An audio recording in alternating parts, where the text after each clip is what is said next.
por exemplo, a Guiné-Bissau, porque a Guiné-Bissau já tinha declarado a sua independência na mata. A luta armada ali foi fortíssima, não é? E, portanto, já tinham declarado na Guiné-Bissau a independência em Medina do Bueno, uma certa região, não é? E, por consequência, já ficava um bocado difícil esta coisa da federação. E, efetivamente, os anseios dos povos também era libertação total e completa. E, portanto, a pressão que foi feita nas colónias fez com que Portugal também abdicasse deste ponto de vista federativo e que a corrente também em Portugal pela libertação de todas as colónias e, portanto, a independência devia ser concedida, não é? Baixar a bandeira portuguesa e subir uma bandeira angolana, tinha que acontecer. Então, no seio do MPLA haviam várias correntes. Eu, por exemplo, fazia parte de uma corrente que eram os comitês Amílcar Cabral. Tínhamos a nossa maneira de ver o desenvolvimento de Angola, de ver as relações internas, tínhamos uma ligação profunda, digamos, ao povo, porque aquela juventude era uma juventude que conhecia bem Angola, lia muito, estudava muito, estudava de Gandhi, um grande homem de paz, para estudar os métodos pacíficos, ao Karl Marx, estudava-se muito, para perceber, digamos, a realidade social e podermos encontrar formas organizativas, sociais, que poderiam conduzir para uma boa política, uma política libertadora e efetiva. Então haviam vários comitês, não é? O Nito Alves estava numa situação especial, como eu já disse. O Nito Alves fazia parte da primeira região. A primeira região não tinha muitas relações afetivas com o centro. A primeira região era alimentada por guerrilheiros, nomeadamente o Monstro Imortal, né? E é por isso que o Monstro Imortal está ligado, digamos, ao golpe do lado do Nito Alves. O Monstro Imortal era das pessoas que fazia ligação e percorria zonas muito difíceis para poder chegar à primeira região, não é? E é por isso que o Monstro Imortal tem um conhecimento mais afetivo, mais particularizado com os outros que estavam baseados nesta região isolada, a primeira região, que era do Bengo, mais próxima, digamos, de Luanda. Portanto, o Nito desenvolveu uma corrente política que, num dado momento, entrou em contradição com a corrente, digamos, da direção, né?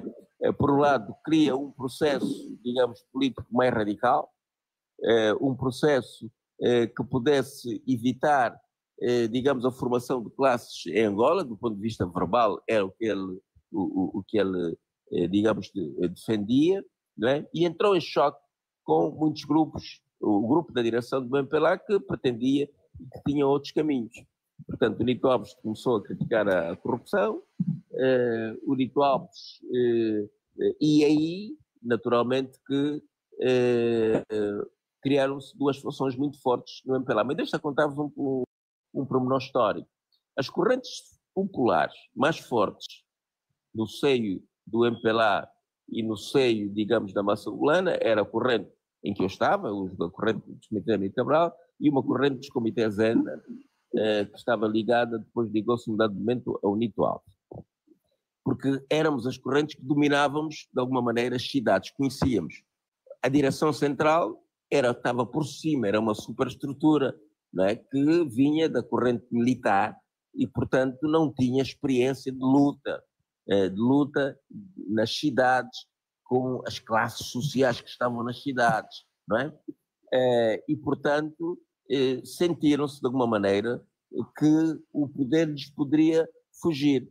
Se nós formos ler os livros do Lúcio Lara, vamos perceber que ao longo deste tempo, não é, nas reuniões do MPLA discutia-se mais poder, quem fica aqui, quem fica ali, quem fica na cadeira A, B ou C, do que propriamente estratégias de combate.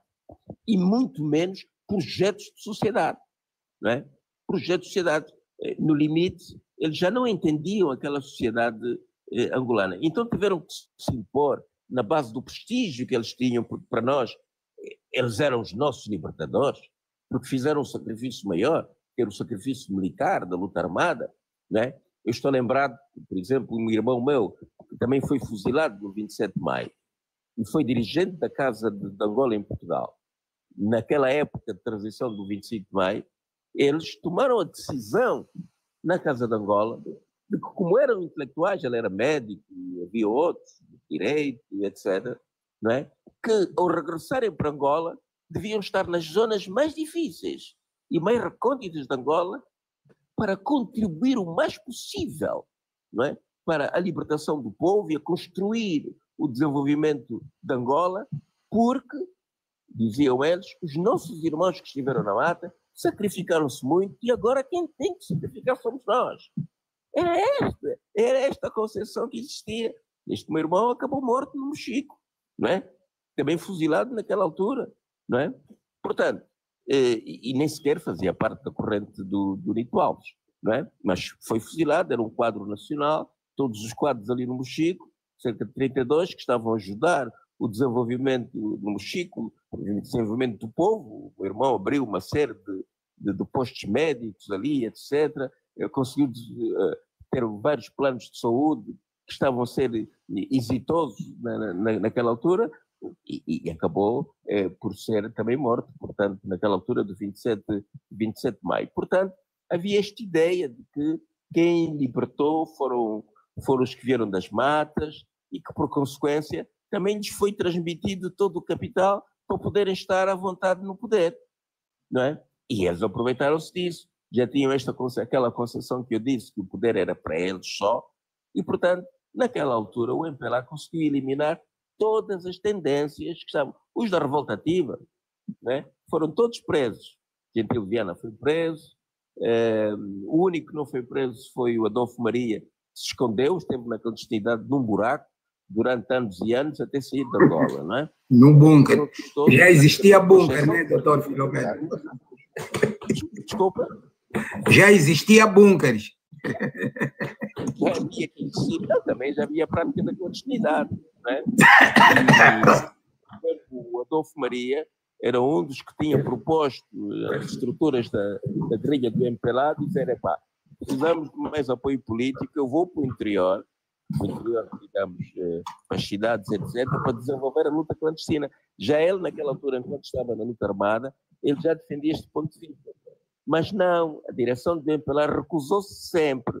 Portanto, porque, repara, qual era a aspiração de um jovem de 18 anos naquela altura, por exemplo? Era juntar-se à luta armada, porque era, entre aspas, o aspecto principal do combate contra o colono, não é? Muitos não queriam ficar nas cidades e ter o combate nas próprias cidades, não é? E no caso, por exemplo, dos grupos clandestinos, numa certa altura, o Zé Van Dunen teve a ideia, quando foi, digamos, para a tropa, de criar e fazer guerrilha urbana. Houve esta corrente também, não é? De fazer guerrilha urbana no sentido de que acusar o colonialismo também internamente nas cidades, enquanto estivesse a ser acusado pelas fronteiras, pela luta, digamos, mais desenvolvida. Também as cidades já havia jovens que estavam com esta aspiração dentro das cidades. Bom, essas redes clandestinas, como eu vos disse, em 1974 tinham desaparecido, estavam todos presos, não é?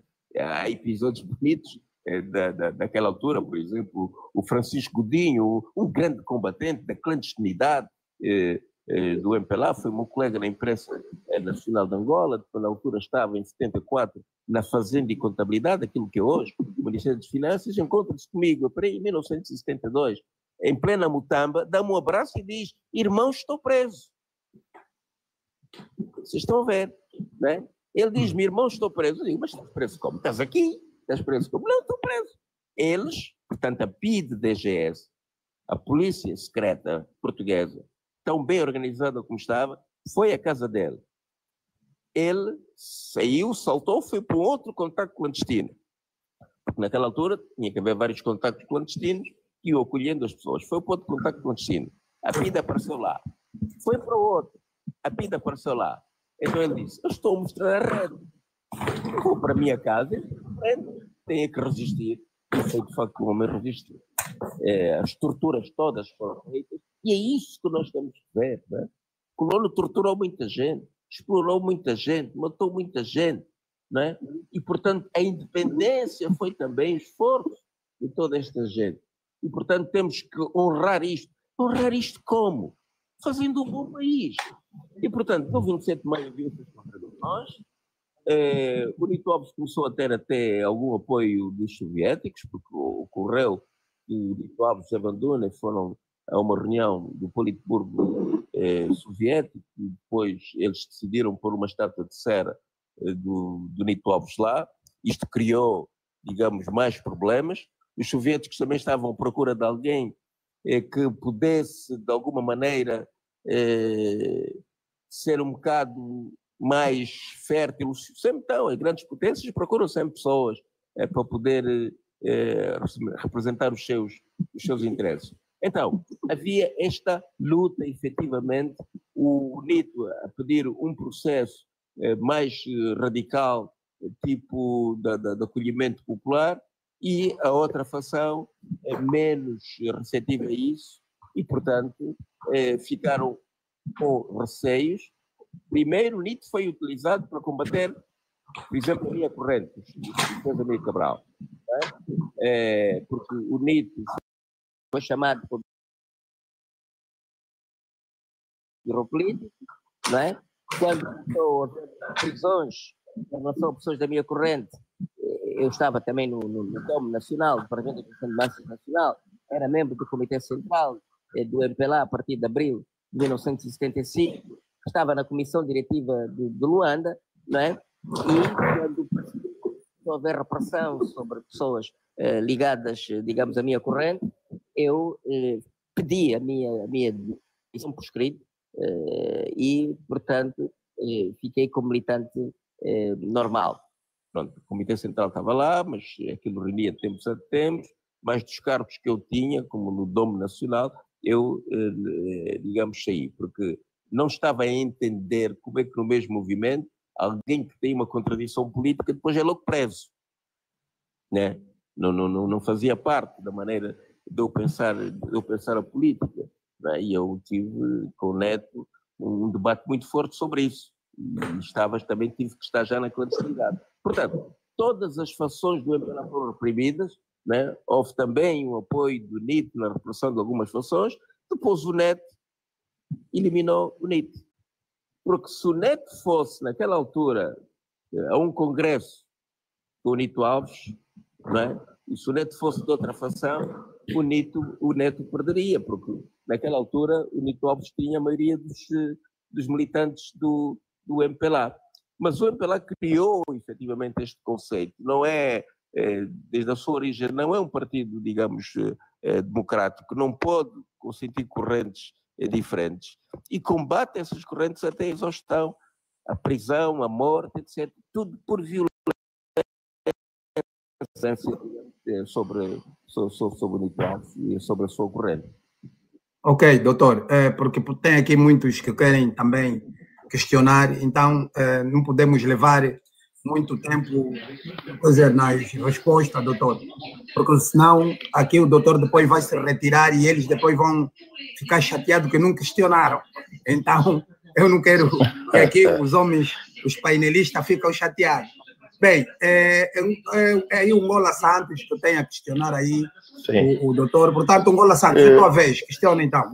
Eu vou ser rápido, mas antes eu tenho 3 perguntas. Estas perguntas estão muito ligadas ao tema da independência. Eu vou ser rápido, mas antes queria ilustrar aqui uma coisa, um assunto em que eu participei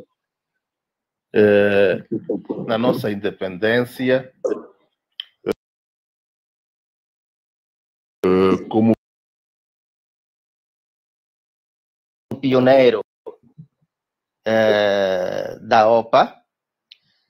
Todos tínhamos que ser pioneiros. Antigamente nos tiravam da escola e levavam. Entretanto, nós fomos daqueles carros, autocarros da ITP. Fomos até ao aeroporto 4 de fevereiro. Eu tive uma má experiência naquele dia, porque era uma criança. Fui para lá e para voltar, eu já não sabia voltar porque nos abandonaram. E a única imagem que tenho é estar de frente ao presidente Agostinho Neto e ele depois sobe num tanque português e a maioria lá, gente, a nossa malta só estava de fora a levantar as mãos no ar. Se forem ver essa fotografia, só tem brancos e vestidos mesmo com a mesma tropa, com a roupa da tropa portuguesa. A minha pergunta é: o MPLA, sendo um movimento popular de libertação de Angola, qual é a verdadeira origem deste MPLA? Esta é a primeira. A segunda, eu quero saber se a nossa independência nós conquistamos ou nos foi dada. Esta é a segunda. A terceira, porque não se fala da FNLA como parte ou como participante da luta de libertação para a independência de Angola. É sempre metida fora.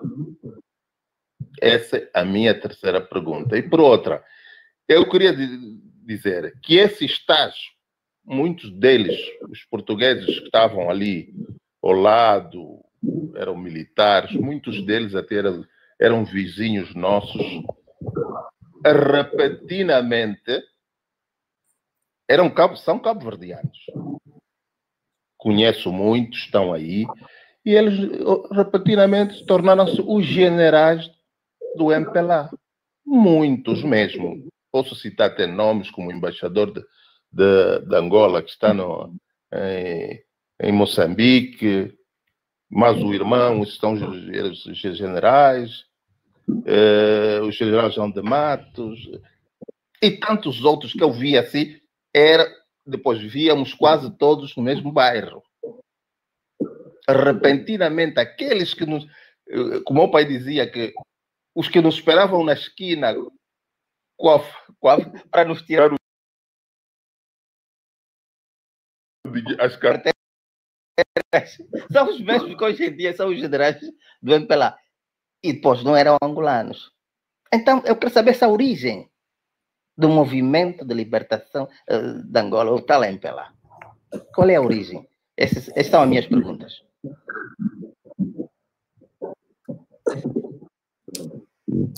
Este episódio no aeroporto, quando é que foi? 175. Na chegada do MPLA ou noutra circunstância? Sim, na chegada do... Na chegada do... Isso, então foi nesta altura. Eu estava lá, lembro, eu tinha uma camisola azul clara e calção azul escuro, com um lenço, já me lembro a cor. Vermelho e preto. Neste dia fomos com autocarros da ETP. Era então o fardamento da OPA, não Angola Santos. Sim. Olha, eu lembro daquele dia até hoje, nunca vou esquecer, porque perdi, não sabíamos voltar em casa, eu fui com a minha irmã, não sabíamos voltar a casa. Fomos abandonados lá. Uns choravam para voltar para casa.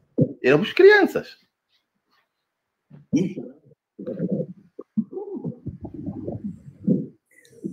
Bom, quanto à origem do MPLA, o MPLA forma-se como o MPLA, não foi propriamente em 1955, conforme se diz, porque existiam vários grupos clandestinos em Luanda e em outras partes de Angola que se articulavam. O PLUA, o MINA, o MIA, havia muitos grupos. E alguns grupos tinham influência, por exemplo, do Guxinete, porque ele depois, quando voltou, depois de ser formado, fez trabalho político como médico, não é? E dava acolhimento a muita gente, muitos doentes, e aproveitava esta circunstância, mas houve outros grupos fora, digamos, do Guxinete que se foram criando. Agora, muitos que depois formam o MPLA saem nos anos 50, Lucio Lara, Viriato Cruz, saem nos anos 50, vão para a Europa, grande parte deles, depois vão para os países africanos. Houve até uma grande fuga de Portugal para os países africanos, uma fuga de cerca de 100 pessoas, um dos primos meus, João Vieira Lopes, esteve muito implicado nesta fuga, né, que foi das poucas vezes que as seguranças, quer de Portugal, quer da França, foram descredibilizadas, e houve também uma participação profunda das igrejas, né, sobretudo igrejas evangélicas, que acolheram pessoas aqui e ali, fizeram redes clandestinas para chegarem depois a Kinshasa, a Brazzaville, irem para países africanos. Portanto, o MPLA, depois, quando vai para fora, não é? O MPLA criou outras organizações que tinham algum palco internacional, mas não era MPLA, não é? Mais tarde, depois de 1961, e quando houve o 15 de março, não é? Houve uma pressão sobre aqueles intelectuais que estavam fora para criarem uma organização que fosse organização de combate. Porque, por exemplo, muitas estruturas criadas nas fronteiras faziam mais apoio a refugiados, davam assistência a refugiados, porque muita gente estava a fugir de Angola para os Congos. Havia muita gente, muitos angolanos, sobretudo depois de 61, que se foram refugiar para os Congos. É por isso que hoje Kinshasa tem mais de 3 milhões de angolanos ou de pessoas de origem angolana, até são angolanos porque eles não dão nacionalidade. Então, e havia, naquela altura, maior prestígio, já agora para juntar a questão da FENELA, das pessoas. Portanto, a FENELA forma-se primeiro como UPNA, União dos Povos do Norte de Angola, que depois o Holden Roberto, aconselhado pelos outros, consegue formar a UPA, União dos Povos de Angola, e mais tarde com outra